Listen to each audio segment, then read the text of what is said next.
thana akatu simsa ai so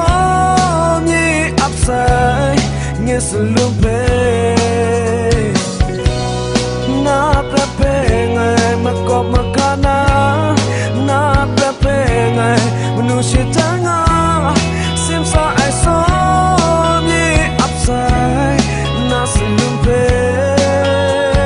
sora nit nu ai sora nit shara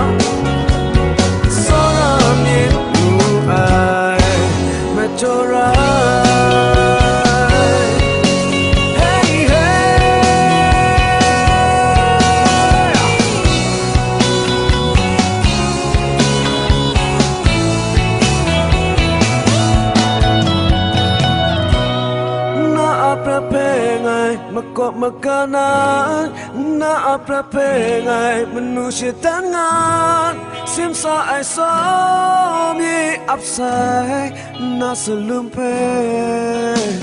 seorang ni ai seorang ni cara